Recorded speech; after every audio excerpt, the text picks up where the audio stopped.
Hello, this is Solomon Davis, Right Side Trader. Today is August 10th, 2024, and this is my weekly market review, where I'm reviewing the Russell 2000, that's IWM, on a quarterly chart, monthly chart, weekly chart, and a daily chart. This is all for educational purposes only because, as we all know, trading is risky. You can lose money at trading, so please check with your financial advisor. Please check with your significant other and make sure trading is something that is suitable for you. All right, let's zoom in here on these charts and see what we see. The Russell, hasn't been, as crazy as the other indexes, in my opinion. With all the ups and downs and the high volatility and stuff, the Russell still gets into its little sideways pattern and doing its own little thing, seem like, and all. But let's take a closer look here and see exactly what the Russell is doing. I'm gonna maximize this quarterly chart, and on this quarterly chart, see. The Russell is still green for the quarter.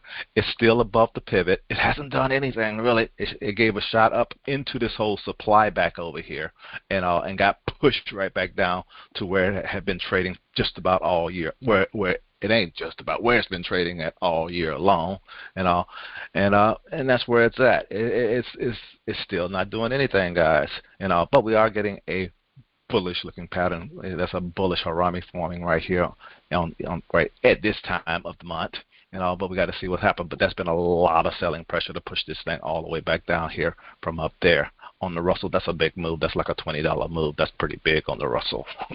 But let's go down to the monthly chart and see what we see here. On the monthly chart, as we can see, we got almost a bearish looking pattern here at the top, the thing is, we're still above the 10. It did dip below the 10 or 9 moving average that I actually have on here, and pull back up above that. So we're still in a bull market, and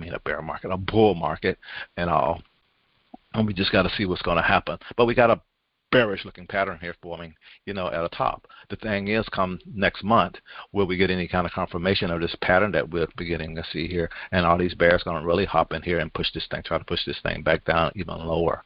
So be careful, be mindful, pay attention to your strategy, pay attention to your trading plan, and trade accordingly. All right, but let's go ahead and go down to the weekly chart and see what we see here. On this weekly chart, as we can see here, we had that big red week last week, and now we ended up gapping down here all the way. This is the 50 moving average, 50 and 200 is what I like showing on this weekly chart. It gapped down to that. As you can see, it likes acting as support. You can call this support in this particular case, and it opened down here and pushed right back up. This is not the 50. This is actually the 200. My red line is the 200. My green line is the 50. My green line is usually on most indexes and most things is on the top unless it's going down. So that's the thing you have to be careful with the Russell here. The Russell is in a sideways market and always ready to slip to the downside. So always be careful when you're trading the Russell long term. Long term, this thing hasn't been going anywhere, hasn't been doing too much of anything, in my opinion. But let's go ahead and go down to the daily chart and see what we see there. On the daily chart, this is just like everybody else. This is 1, 2, 3, 4, 5 on that Monday. Everybody, I don't know what happened. I'm not one big on following the news, but something must have happened out there. All the indexes gap way down, pull back. Some of them have pulled back stronger than the Russell have, of course, but the Russell 9 is probably maybe stuck down here in this area. It closed this one little gap that it had down here. We kind of know it likes closing these gaps and stuff,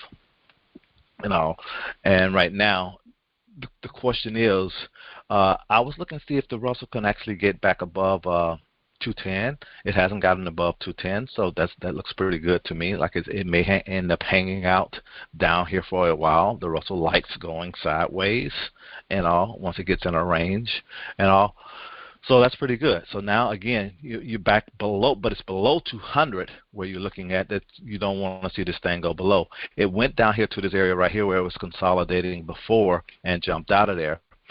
It touched that area. You can actually say that was a demand area, and it popped out of there. But it didn't pop out of there real fast and real strong. So again, with the Russell, it's a different animal. It has a different behavior, a different personality, I call it, than the other indexes. So it trades a little bit different, different strategies that you actually should be using with the Russell, in my opinion, But that's it. I really want to share. This is Solomon, Right Side Trader. Hope you guys had a great week. Hope you guys having a great weekend, and I'll talk to you later. Have a good one. Bye.